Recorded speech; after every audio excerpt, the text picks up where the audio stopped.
Praise the Lord. Hallelujah. Hallelujah. Hallelujah. Hallelujah. Hallelujah. Hallelujah. കർത്താവേ, അങ്ങേക്ക് നന്ദി, അങ്ങേക്ക് നന്ദി, അങ്ങേക്ക് നന്ദി, അങ്ങേക്ക് നന്ദി, അങ്ങേക്ക് നന്ദി.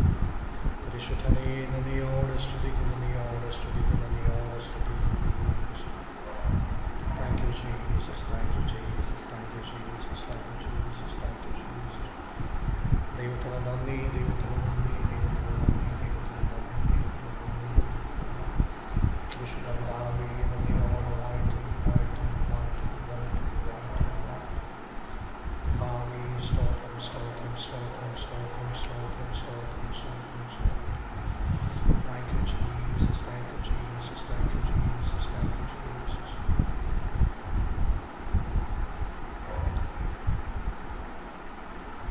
കർത്താവിൻ്റെ ധന്യമുള്ളൊരു നാമം വാഴ്ത്തപ്പെടുമാറാകട്ടെ.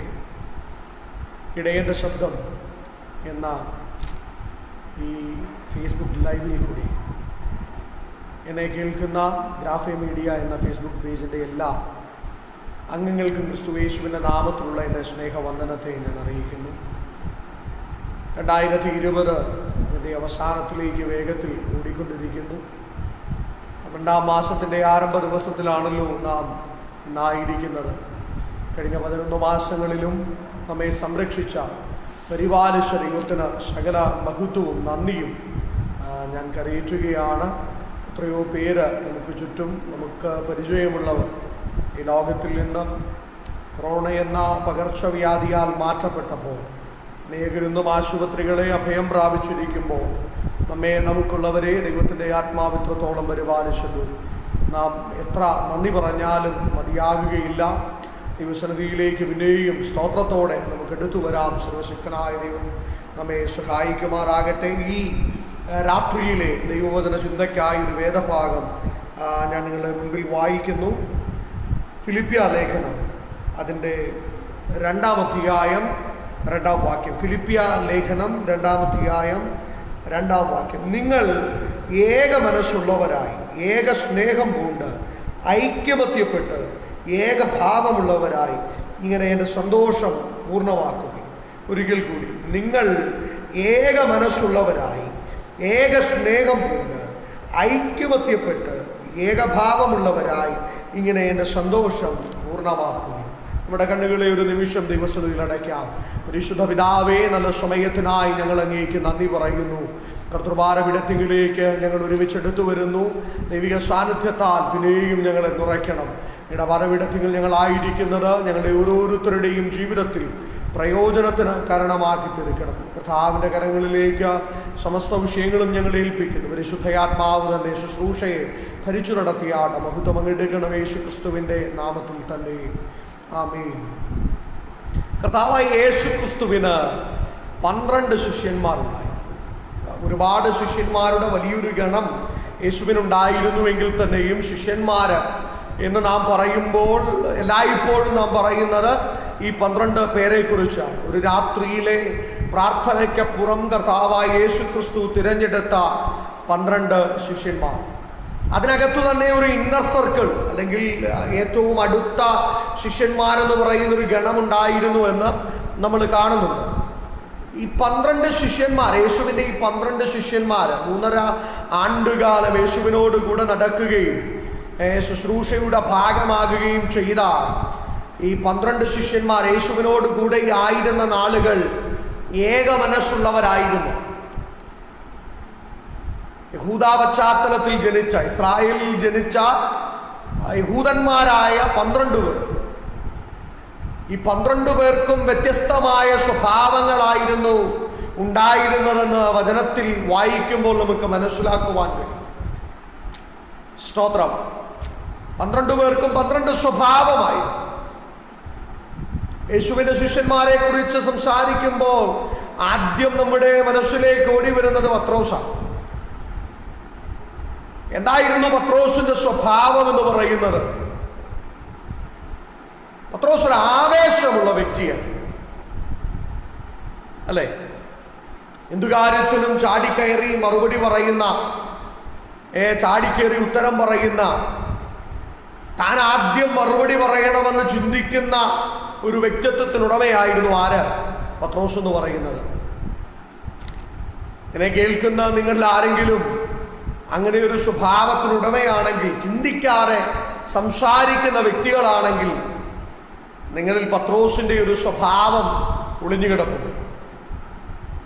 വരുന്ന ഭവിഷ്യത്തിനെ കുറിച്ചോ താൻ പറയുന്ന മറുപടി കൊണ്ടുണ്ടാകുന്ന മറ്റുള്ളവർക്കുണ്ടാകുന്ന മാനസിക സംഘർഷങ്ങളെ കുറിച്ചോ ഒന്നും ചിന്തിക്കാതെ പൊടുന്നനെ മറുപടി പറയുന്ന ഒരു വ്യക്തിയാണോ നിങ്ങൾ? പത്രോസിന്റെ സ്വഭാവത്തിൽ അത് നമുക്ക് കാണുവാൻ കഴിയും. അതുപോലെ തന്നെ പത്രോസിനെ കുറിച്ച് പറയുമ്പോൾ താൻ വികാരാധീനനായത്, പെട്ടെന്ന് ഇമോഷണൽ ആകുന്ന ഒരു വ്യക്തിയായിരുന്നു ആര്? പത്രോസ്. ഞാനത് പറയാനുള്ള കാരണമെന്ന് വെച്ചാൽ, കർത്താവായ യേശു ക്രിസ്തു പത്രോസിനോട് ചോദിക്കുന്നുണ്ട്, പത്രോസേ, ഇവരെക്കാൾ അധികമായി നീ എന്നെ സ്നേഹിക്കുന്നു. ഇതൊരു 3 വട്ടം യേശു ആവർത്തിച്ച് ചോദിക്കുമ്പോൾ നമുക്ക് പത്രോസിനെ കാണാം. തകർന്ന മനസ്സുമായ മനുഷ്യൻ യേശുവിൻ്റെ മുൻപിൽ മറുപടി പറയാൻ കഴിയാതെ ആയിരിക്കുക. എന്നെ കേൾക്കുന്ന ദൈവമക്കളെ, പെട്ടെന്ന് ഇമോഷണലാകുന്ന, ആരെങ്കിലും എന്തെങ്കിലും പറയുമ്പോൾ പെട്ടെന്ന് വികാരാധീനനാകുന്ന ഒരു വ്യക്തിയാണോ നിങ്ങൾ? നിങ്ങളിലൊരു പത്രോസിന്റെ സ്വഭാവ സവിശേഷത എവിടെയോ ഒളിഞ്ഞു കിടപ്പുണ്ട്. എല്ലാത്തിനും പൊടുന്നനെ മറുപടി പറയുമെങ്കിലും തന്നോട് പറയുന്ന മറുപടികൾ ചിലപ്പോഴൊക്കെ പത്രോസിനെ വേദനിപ്പിക്കാറുണ്ടായിരുന്നു. അപ്പൊ അതായിരുന്നു പത്രോസിന്റെ സ്വഭാവം. മാത്രമല്ല, ഒരു ലീഡർഷിപ്പ് ക്വാളിറ്റി ഉള്ള വ്യക്തിയായിരുന്നു ആര്? പത്രോസ് എന്ന് പറയുന്നത്. ഈ 12 പേർ അല്ലെങ്കിൽ 11 പേരെക്കാളും ഒരു ലീഡർഷിപ്പിന് ഒരു ക്വാളിറ്റി ഉള്ള വ്യക്തിയായിരുന്നു ആര്? പത്രോസ് എന്ന് പറയുന്നത്. എന്നെ കേൾക്കുന്ന ദൈവമക്കളെ, കർത്താവിന്റെ നാമത്തിൽ ഇറങ്ങി തിരിച്ച നിനക്ക് ദൈവം ചില താലന്തുകൾ ഫലമേൽപ്പിച്ചിട്ടുണ്ട്. ദൈവത്തിനു വേണ്ടി നീ പ്രയോജനപ്പെടുത്തണം. ദൈവം അത് ആഗ്രഹിക്കുന്നു. പത്രോസിനെ പോലെ ഒരു നേതൃത്വ പാഠം നിനക്കുണ്ടെങ്കിൽ മറ്റുള്ളവരെ ക്രിസ്തുവിലേക്ക് നയിക്കുവാനും നിന്നെ ആക്കിവെച്ച സ്ഥാനത്ത് ജനത്തെ വെളിച്ചത്തിന്റെ മാർഗത്തിൽ നടത്താനും ഒക്കെയുള്ള ഒരു കാര്യപ്രാപ്തി നിനക്കുണ്ടെങ്കിൽ അത് ചെയ്യാൻ മടിക്കരുത്. ആരൊക്കെ എതിർത്താലും ആരൊക്കെ തള്ളിപ്പറഞ്ഞാലും മടികൂടാതെ അത് ചെയ്യുവാൻ നാം തയ്യാറാകണം. അപ്പൊ പത്രോസിന്റെ സവിശേഷതയാണ് ഞാൻ പറഞ്ഞത്. പെട്ടെന്ന് ചാടിക്കയറി മറുപടി പറയുന്നൊരു വ്യക്തി, പെട്ടെന്ന് വികാരാധീനനാകുന്നൊരു വ്യക്തി, നല്ലൊരു ലീഡർഷിപ്പ് ക്വാളിറ്റി ഉള്ള വ്യക്തി ആയിരുന്നു പത്രോസ്. പത്രോസിന്റെ സഹോദരൻ അന്ത്രയോസ് യേശുവിന്റെ 2ാമത്തെ ശിഷ്യനെന്ന് ഞാൻ നിങ്ങളെ പരിചയപ്പെടുത്തുക. എന്നാൽ യഥാർത്ഥത്തിൽ യേശുവിന്റെ ആദ്യത്തെ ശിഷ്യനായിരുന്നു ആര്? അന്ത്രയോസ് എന്ന് പറയുന്നത്.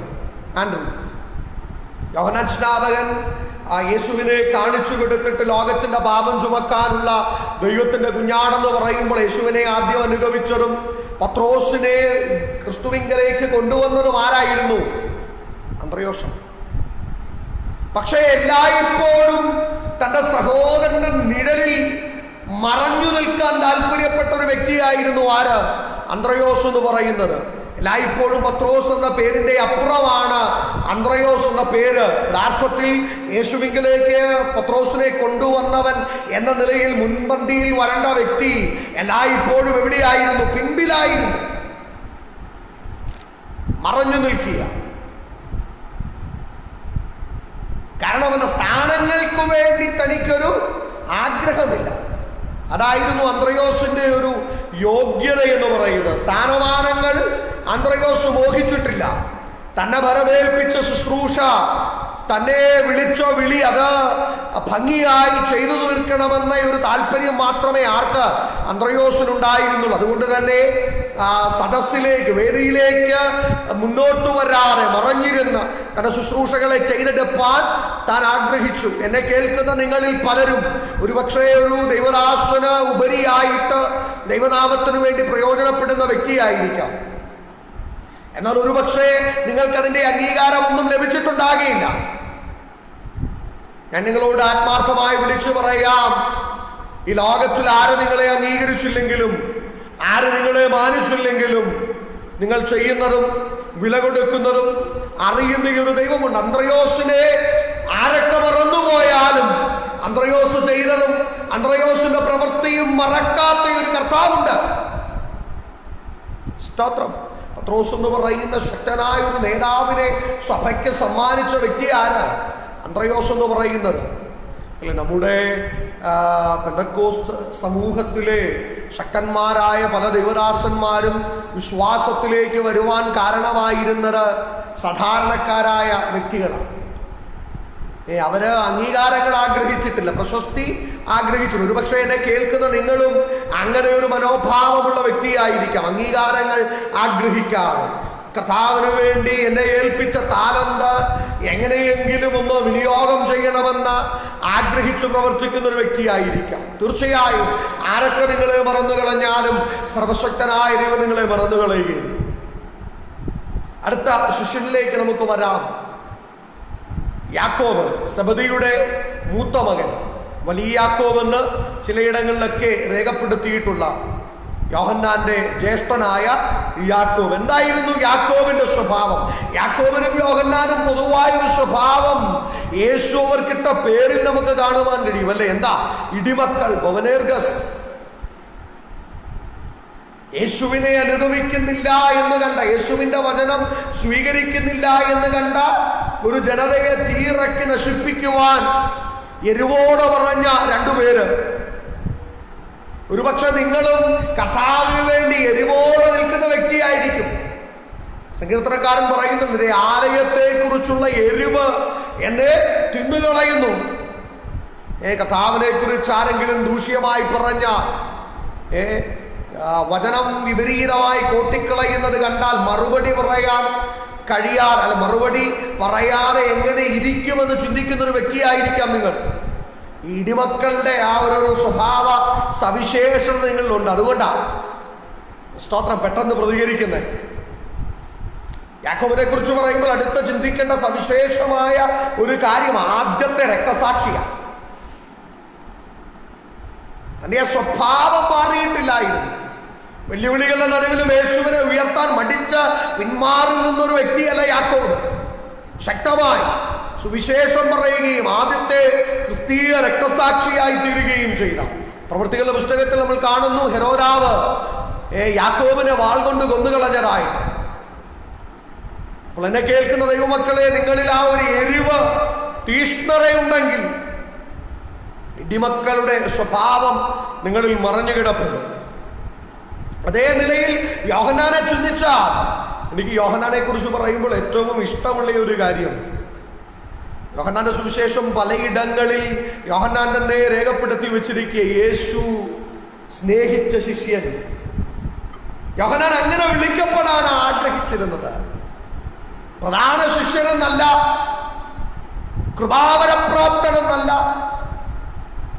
മറ്റ് റവറന്റോ ഡോക്ടറോ ഇനി പറയുന്ന അധികാര സ്ഥാനങ്ങളോ മാനങ്ങളോ അല്ല യോഹന്നാൻ ആഗ്രഹിച്ചിരുന്നത്. യോഹന്നാനിൽ നിലനിന്നിരുന്ന ആ ഒരു ചിന്ത എന്തായിരുന്നപ്പോഴും, യേശു എന്നെ അധികമായി സ്നേഹിക്കണം. എന്നെ കേൾക്കുന്ന യുവമക്കളെ എപ്പോഴെങ്കിലും ആഗ്രഹിച്ചിട്ടുണ്ടോ, അപ്പാ മറ്റാരേക്കാളും അധികമായി നീ എന്നെ സ്നേഹിക്കണം? യോഹന്നാന്റെ ആഗ്രഹം അതായിരുന്നു. എത്ര നന്മയുള്ളൊരാഗ്രഹം അല്ലേ?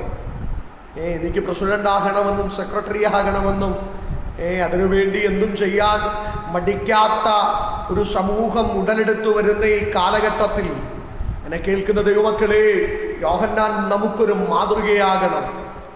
പദവിയല്ല ആഗ്രഹിച്ചത്, വലിപ്പമല്ല, ശ്രേഷ്ഠതയല്ല ആഗ്രഹിച്ചത്. യേശു സ്നേഹിക്കുന്ന ശിഷ്യൻ അവന്റെ മാർവോട് ചേർന്ന് കിടക്കുകയാണ്. ആ ഒരു പേരിന് വേണ്ടി എന്തെങ്കിലും ആഗ്രഹിച്ചിട്ടുണ്ടോ? കർത്താവ് പറയണം, അപ്പാ, കർത്താവ് എന്നെ നോക്കി പറയണം, ഞാൻ നിന്നെയാ ഏറ്റവും കൂടുതൽ സ്നേഹിക്കുന്നേ. തമ്പുരാന് പക്ഷാഭേദമില്ല, ഞാൻ സമ്മതിക്കുന്നു. എങ്കിലും ആ മനുഷ്യന്റെ ആഗ്രഹം എത്ര ശ്രേഷ്ഠമാണ്, വിലയേറിയതല്ലേ. വിശ്വാസവിഹീനനാകണമെന്നല്ല, പ്രവാചകനോ ഭൂതശാന്തി ശുശ്രൂഷകനോ ആകണമെന്നല്ല, യേശു സ്നേഹിക്കുന്ന ശിഷ്യൻ. യോഹന്നാന്റെ ഒരു സവിശേഷതയാണ്, ഞാൻ കർത്താവിനെ അധികമായി സ്നേഹിക്കണം, കർത്താവ് എന്നെ അധികമായി സ്നേഹിക്കണം. സ്തോത്രം. മറ്റു പലതിനെയും സ്നേഹിക്കുവാൻ ഈ ലോകം ഓടുമ്പോൾ എന്നെ കേൾക്കുന്ന പ്രിയ സ്നേഹിതേ, എന്നെങ്കിലും ഞാൻ ക്രിസ്തുവിനെ അധികമായി സ്നേഹിക്കണം, ക്രിസ്തു എന്നെ അധികമായി സ്നേഹിക്കണമെന്ന് ചിന്തിച്ചിട്ടുണ്ടോ? ആ ഭാഗം ഞാൻ അവിടെ വിടട്ടെ. അടുത്ത വ്യക്തിയിലേക്ക് കടന്നു വരാം. ഫിലിപ്പോസിനെ കുറിച്ച് പറയുമ്പോൾ മറ്റുള്ളവരെ ക്രിസ്തുവിങ്കലേക്ക് അടുപ്പിച്ചൊരു വ്യക്തിയായിരുന്നു. ആരാ ഫിലിപ്പോസ് എന്ന് പറയുന്നത്? നഥനയേലിനെ, ബർത്തലോമായിയെ ക്രിസ്തുവിങ്കലേക്ക് കൊണ്ടുവന്നത് ആരാ? ഫിലിപ്പോസാ. എന്നെ കേൾക്കുന്ന നിങ്ങളോട് ഞാൻ പറയട്ടെ, അനേകരുണ്ട് ഇങ്ങനെ കേട്ടോ, പുറത്തു വരാതെ ശക്തമായ ശുശ്രൂഷകൾ ചെയ്യുന്ന അനേക ദൈവമക്കൾ, പല സഭകളും ഉടലെടുത്തു വരാൻ കാരണമായി തീർന്ന ശക്തകളായ പ്രാർത്ഥനാ വീരന്മാരായ, പ്രാർത്ഥനയ്ക്ക് വേണ്ടി സമയമൊഴിഞ്ഞു വെച്ച അനേക മാതാക്കൾ, പിതാക്കന്മാർ, അവരെ ആരും അറിഞ്ഞിട്ടില്ല. ഈ സഭാചരിത്രം നിങ്ങൾ പഠിക്കുമ്പോൾ ജോൺ ഹൈഡ് എന്ന് പറയുന്ന ഒരു മനുഷ്യനെ നിങ്ങൾക്ക് സഭാചരിത്രത്തിൽ കാണുവാൻ കഴിയും. അദ്ദേഹത്തിൻ്റെ മറ്റൊരു പേര് പ്രയർ ഹൈഡ് എന്ന്. എല്ലാവരെയും ശക്തമായ ശുശ്രൂഷയ്ക്ക് വിളിക്കുമ്പോൾ, അല്ലെങ്കിൽ ലോകമറിയ ശക്തമായ ശുശ്രൂഷ, ഞാൻ ആ പ്രസ്താവന തിരുത്തുക, ശക്തമായ ശുശ്രൂഷയല്ല, ലോകമറിയുന്ന ശുശ്രൂഷയ്ക്കായി വിളിക്കുമ്പോൾ ഈ മനുഷ്യനെ കർത്താവ് വിളിച്ചത് എന്തിനു വേണ്ടിയാണെന്നറിയോ? പ്രാർത്ഥിക്കാൻ. അറിയപ്പെടാത്തവനായി, പ്രശസ്തി ആഗ്രഹിക്കാത്തവനായി, അടഞ്ഞ മുറിക്കുള്ളിൽ തഴമ്പിച്ച മുഴങ്കാലുകളുമായി കർത്താവിന്റെ സന്നിധിയിൽ ലോകത്തിനു വേണ്ടി ജാഗരിക്കുവാൻ വിളിക്കപ്പെട്ട വ്യക്തി. ഒരുപക്ഷെ ലോകത്തിൽ മറ്റുള്ള സുവിശേഷകന്മാർ അറിയപ്പെട്ടതുപോലെ ഈ വ്യക്തി അറിയപ്പെട്ടിട്ടില്ലായിരിക്കാം. എങ്കിലും ഞാൻ വിശ്വാസത്തോടെ നിങ്ങളോട് പറയാം, അവന്റെ പ്രാർത്ഥനാ മുറിയിലെ കണ്ണുനീര് എത്രയോ സഭകളുടെ ആരംഭത്തിന് കാരണമായിട്ടുണ്ടാകാം. നിന്നെ ദൈവം മറക്കിയല്ല കുഞ്ഞെ. പ്രശസ്തിയും പ്രതിഫലവും ആഗ്രഹിക്കാതെ ക്രൂശിനു വേണ്ടി നിലനിന്ന് നിന്നെ, വില കൊടുത്ത നിന്നെ കർത്താവ് മറന്നു കളയത്തില്ല. ഫിലിപ്പോസിന്റെ സവിശേഷതയാണ്. അടുത്തയാള് നഥനയേൽ അല്ലെങ്കിൽ ബർത്തലോമായെ വിളിക്കുന്ന രംഗം തന്നെ നമുക്കറിയാം അല്ലേ? സംശയത്തോടെയാ ക്രിസ്തുവിങ്കിലേക്ക് വരുന്നത്. നസ്രയത്തിൽ നിന്നുമല്ലോ നന്മയുമുണ്ടാകുമോ? ഇങ്ങനെയുള്ളവർ നമ്മുടെ സഭകളിലുണ്ട്. അവിശ്വാസമുള്ളവർ. സ്തോത്രം. ഇന്ന് നിങ്ങളിൽ ആ ഒരു സ്വഭാവമുണ്ടെങ്കിൽ നഥനയേലിന്റെ ഒരു ക്വാളിറ്റി എവിടെയോ നിങ്ങളിൽ മറഞ്ഞു കിടപ്പുണ്ടെന്ന അർത്ഥം. സ്തോത്രം. മുമ്പോട്ട് വരട്ടെ. മത്തായി, അടുത്തയാൾ ചുങ്കക്കാരനായ മത്തായിയെ കുറിച്ച് പറയുമ്പോൾ യേശുവിന് വേണ്ടി എല്ലാം ഉപേക്ഷിച്ച വ്യക്തിയാണ്. യേശു മത്തായിയെ വിളിക്കുന്നത് ചുങ്കസ്ഥലത്ത് വെച്ചാണെന്ന് സുവിശേഷത്തിൽ നാം കാണുന്നുണ്ട്. ചുങ്കസ്ഥലത്ത് വെച്ച് ചുങ്കക്കാരുടെ നടുവിൽ താൻ ഇരിക്കുമ്പോൾ തന്നെ വിളിക്കുന്നത് ഒറ്റ വാക്ക്, എന്നെ അനുഗമിക്കാം. നോക്കിക്കേ, ആ ഒറ്റ വാക്കില് സകലത് വിട്ടേച്ച് യേശുവിനെ അനുഗമിച്ച ഒരു മനുഷ്യനാണ്. ആര്? മത്തായി എന്ന് പറയുന്നത്. പലതും ഉപേക്ഷിക്കേണ്ടത് കൊണ്ട് കർത്താവിനെ വേണ്ടെന്ന് പറയുന്ന ഒരു സമൂഹത്തിൽ മത്തായി നമുക്കൊരു മാതൃകയാണ്.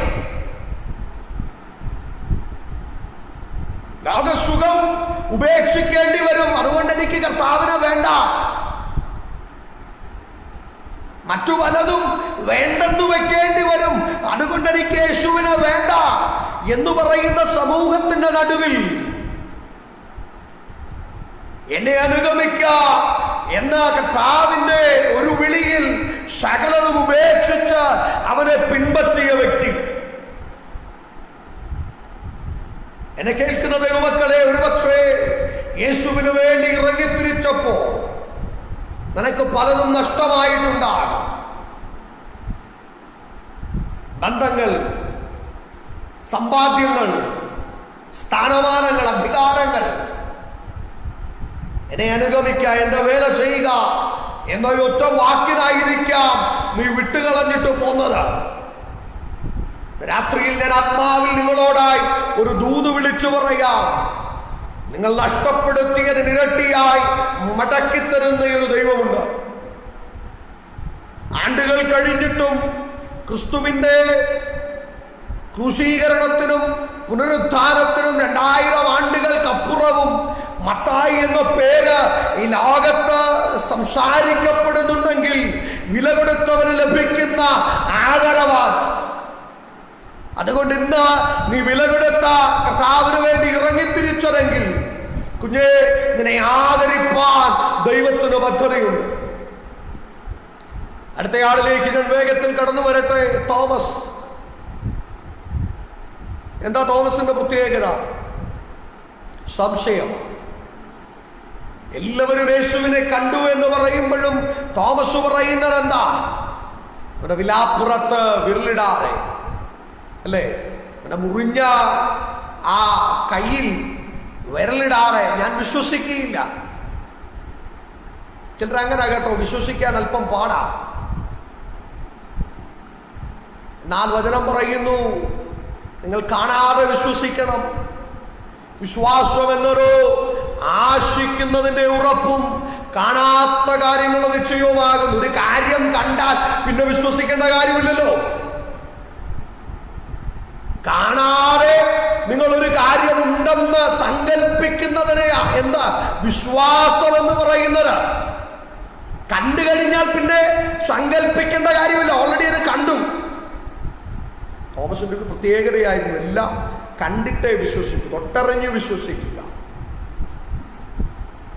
അതുപോലെ തോമസ് ധൈര്യശാലിയുമായിരുന്നു കേട്ടോ.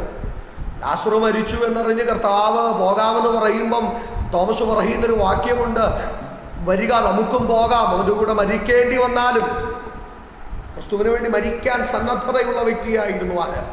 തോമസ് എന്ന് പറയുന്നത്. ഞാൻ വേഗത്തിൽ മുൻപോട്ട് പോകട്ടെ. ആൽഫായുടെ മകനായ യാക്കോബ്, അല്ലെങ്കിൽ ചെറിയ യാക്കോബ്, എരിവുകാരനായ ശീമോൻ, തദ്ദയൂസ്, ഇവരുടെ പേരുകൾ വേദപുസ്തകത്തിലുണ്ടെങ്കിലും ആഴമായ ചിന്തകൾ ഇവരെ കുറിച്ച് നമുക്ക് വേദപുസ്തകത്തിൽ ലഭിക്കുന്നില്ല. ഒടുവിലായി പിന്നെ പറയുവാനുള്ളത് യൂദാ ഇസ്കരിയോത്താണ്. എന്തായിരുന്നു പ്രത്യേകത? യേശു വിളിച്ച് ഇറങ്ങിത്തിരിച്ചിട്ടും കർത്താവിനേക്കാൾ ലോകത്തെ സ്നേഹിച്ചവൻ. നമ്മുടെ ചുറ്റുപാടും തിരിഞ്ഞു നോക്കിയാൽ നമുക്കും കാണുവാൻ കഴിയും ഇങ്ങനെയുള്ളവരെ. യേശു വിളിച്ചു, യേശുവിന് വേണ്ടി ഇറങ്ങിത്തിരിച്ചു. ഇന്നും യേശുവിനേക്കാൾ അധികമായി അവർ സ്നേഹിക്കുന്നത് എന്തിനെയാ? പണസഞ്ചിയാ. കുഞ്ഞേ, നിങ്ങളുടെ പര്യവസാനം യൂദയെപ്പോലെ മോശമായി തീരും കേട്ടോ. കർത്താവ് നിന്നെ വിളിച്ചതെങ്കിൽ അവന് വേണ്ടി വിശ്വസ്തതയോടെ നിൽക്ക്. പണസഞ്ചി അല്ല. ഈ ലോകത്തിൽ നീ കൂട്ടിവെക്കുന്ന നിക്ഷേപമൊന്നും നിനക്ക് കൊണ്ടുപോകാൻ സാധിക്കയില്ല. ലോകത്തെ മുഴുവനും വെട്ടിപ്പിടിച്ച മഹാസമുദ്രത്തെ നോക്കി നീ ഒരു കരയായിരുന്നെങ്കിൽ ഞാൻ നിന്നെ കൈയടക്കുമായിരുന്നു എന്ന് പറഞ്ഞ അലക്സാണ്ടർ ചക്രവർത്തി തന്റെ മരണത്തിങ്കൽ പറഞ്ഞു, ശവമഞ്ചത്തിന്റെ പുറത്തേക്ക് അലക്സാണ്ടറിന്റെ കൈകൾ പുറത്തിടണം. എന്തിനാ? സകലത്തെയും നേടി അലക്സാണ്ടർ ഈ ലോകത്തിൽ നിന്ന് പോകുമ്പോൾ ഒന്നും കൊണ്ടുപോയിട്ടില്ല എന്ന് ലോകമറിയണം. പണസഞ്ചിയെ നോക്കി ഓടുന്ന പ്രിയ സ്നേഹിത, സമ്പത്തിന്, ധനത്തിന് ക്രിസ്തുവിനേക്കാൾ മൂല്യം കാണുന്ന സ്നേഹിത, നീ കൂട്ടിവെക്കുന്നതൊന്നും നിനക്ക് കൊണ്ടുപോകുവാൻ കഴിയില്ല. മുഴുവൻ തുരുമ്പും കെടുക്കുന്ന ഈ ലോകത്തിലല്ല.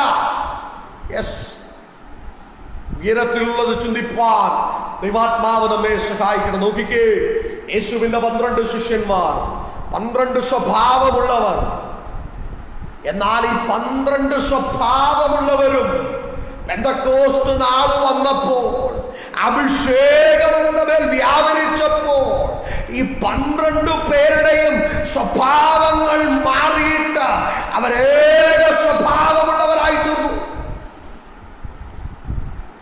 ഇന്ന് രാത്രി എനിക്ക് നിങ്ങളോട് പറയുവാനുള്ള ദൂതന,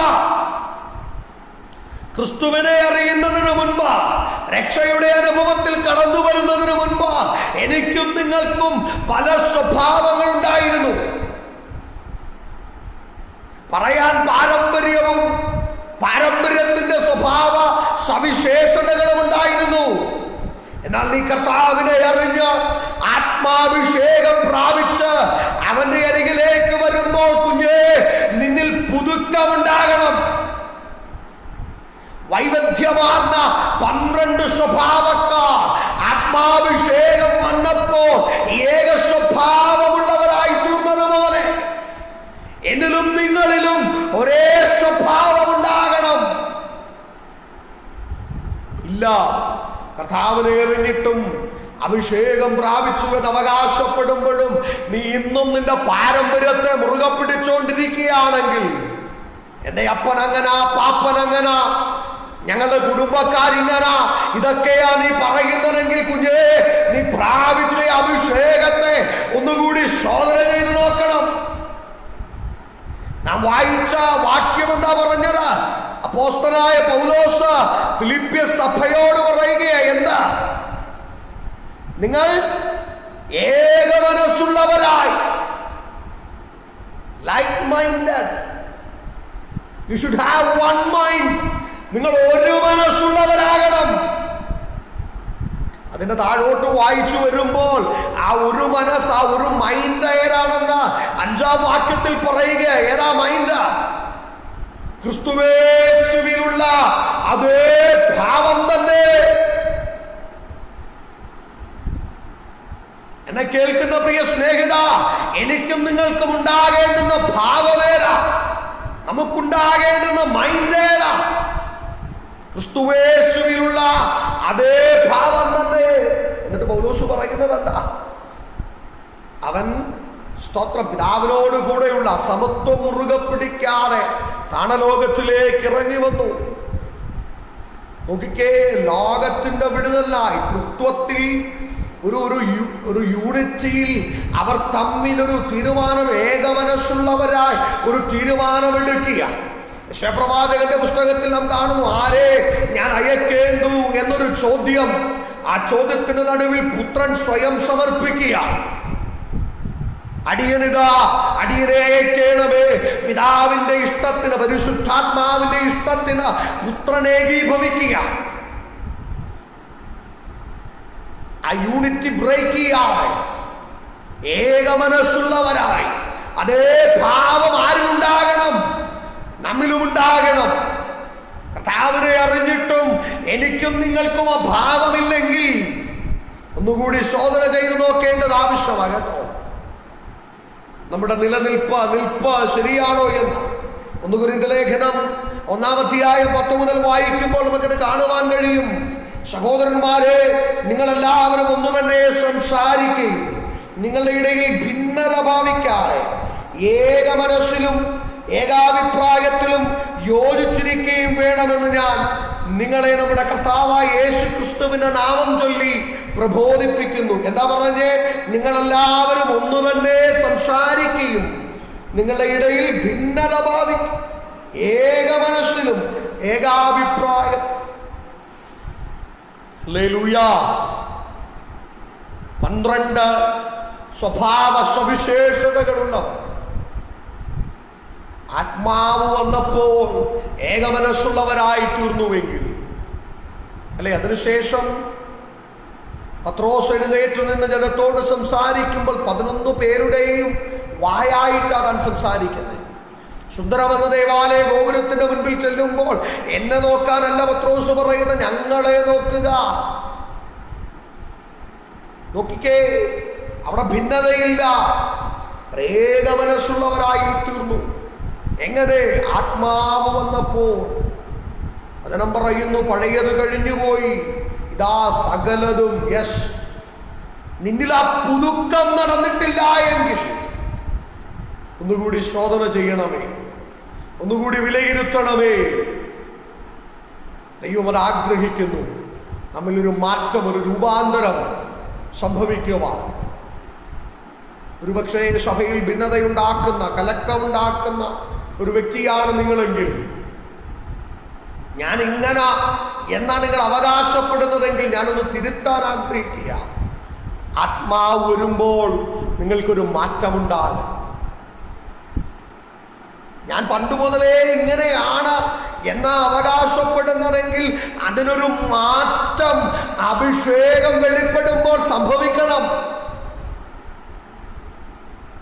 ഇല്ലെങ്കിൽ പഴയത് ബാക്കിയുണ്ടെന്ന അർത്ഥം. നിങ്ങളുടെ മേൽ വെളിപ്പെട്ട അഭിഷേകം യഥാർത്ഥമല്ല എന്ന് വേണം ചിന്തിക്കാൻ. കാരണം ആത്മാവ് നമ്മെ ഒരുമിപ്പിക്കുക, ക്രിസ്തുവിൽ നമ്മെ ചേർത്തു നിർത്തുകയാണ്. അത് സാധ്യമാകുന്നില്ല എങ്കിൽ നാം ഒന്നുകൂടി നമ്മെ ശോധന ചെയ്യേണ്ടത് ആവശ്യം. ഞാൻ എൻ്റെ വാക്കുകളെ ഉപസംഹരിക്കുവാൻ ആഗ്രഹിക്കുക. നിങ്ങൾ ഏക മനസ്സുള്ളവരായി ക്രിസ്തുവേശുവിലെ അതേ മനസ്സ്, അതേ ഭാവം, ലൈക്ക് മൈൻഡഡ്. ദിവസങ്ങളിൽ നമുക്ക് പ്രാർത്ഥിക്കാം. പാരമ്പര്യത്തിൻ്റെ ഇന്നലകളിൽ മുറുകെ പിടിച്ച സ്വഭാവ സവിശേഷതകൾ ഇന്നും എന്നെയും നിങ്ങളെയും ഭരിക്കുന്നുണ്ടെങ്കിൽ ദൈവകരങ്ങളിൽ ഏൽപ്പിച്ചു കൊടുത്ത് നമുക്ക് പ്രാർത്ഥിക്കാം. കർത്താവേ, ആ സ്വഭാവങ്ങൾ എന്നിൽ നിന്ന് മാറിപ്പോകട്ടെ. ആത്മാവ് വരുമ്പോൾ അവർ ഏകമനസ്സുള്ളവരായി തീർന്നതുപോലെ ഞാനും കർത്താവിനോട് ഏകീഭവിക്കുവാൻ, ഏകമനസ്സുള്ളവനായി തീരുവാൻ, ക്രിസ്തുവേശുവിലെ അതേ ഭാവം എന്നിലും ഉണ്ടാകുവാൻ ഞാൻ എന്നെ തന്നെ ഏൽപ്പിച്ചു തരിക എന്ന് പറഞ്ഞ് കർത്തൃവാരവിടത്തിങ്കിലേക്ക് എടുത്തു ചെല്ലാം. കണ്ണുകളടയപ്പെടട്ടെ. പരിശുദ്ധ പിതാവേ, നല്ല സമയത്തിനായി ഞങ്ങൾ അങ്ങേക്ക് നന്ദി പറയുന്നു. ഞങ്ങളുടെ വരവിടത്തിങ്കിൽ ഒരുമിച്ച് അല്പസമയം ദൈവവചനത്തിന് മുൻപാകെ ആയിരിക്കാൻ അങ്ങ് ഞങ്ങൾക്ക് കൃപ നൽകി. ഇന്ന് ഞങ്ങൾ കേട്ട ദൈവത്തിൻ്റെ വചനം പോലെ പല സ്വഭാവങ്ങളുണ്ടായിരുന്ന അങ്ങയുടെ ശിഷ്യന്മാർ ആത്മാവ് വന്നപ്പോൾ ഏക സ്വഭാവമുള്ളവരായി തീർന്നതുപോലെ ഞങ്ങളിലും ഒരു രൂപാന്തരം ഉണ്ടാകുവാൻ കർത്താവേ, ഞങ്ങളെ ഇന്നലത്തെ പഴയ സ്വഭാവങ്ങൾ എന്തെങ്കിലും ഞങ്ങളെ ഇപ്പോഴും ഭരിക്കുന്നുണ്ടെങ്കിൽ അതൊക്കെയും ഉപേക്ഷിച്ച് കളഞ്ഞ് ക്രിസ്തുവിൽ ഏക മനസ്സുള്ളവരായി, ഏക സ്വഭാവമുള്ളവരായി തീരുവാൻ കർത്താവ് ഞങ്ങളെ സഹായിച്ചാട്ട്. ദൈവകരങ്ങളിൽ ഞങ്ങളെ തന്നെ സമ്പൂർണ്ണമായി താഴ്ത്തുന്നു. സ്വർഗം അങ്ങനെ ചെയ്യുന്നത് കൊണ്ട് നന്ദി. മഹത്വം മുഴുവൻ അങ്ങേക്ക് അർപ്പിക്കുന്നു. യേശു ക്രിസ്തുവിൻ നാമത്തിൽ തന്നെ ആമേൻ. ഇത്രയും സമയം എന്നെ ശ്രദ്ധിച്ച എല്ലാ ദൈവമക്കൾക്കും വിശേഷം ദൈവജനത്തിൽ സംസാരിപ്പാൻ അവസരമൊരുക്കിയ ഗ്രാഫി മീഡിയ എന്ന ഫേസ്ബുക്ക് പേജിൻ്റെ എല്ലാ കർത്തൃദാസന്മാർക്കും എന്ന സ്നേഹവും നന്ദിയും അറിയിച്ചുകൊണ്ട് വാക്കുകളിൽ വിരമിക്കുന്നു. ദൈവം നമ്മെ സഹായിക്കുമാറാകട്ടെ.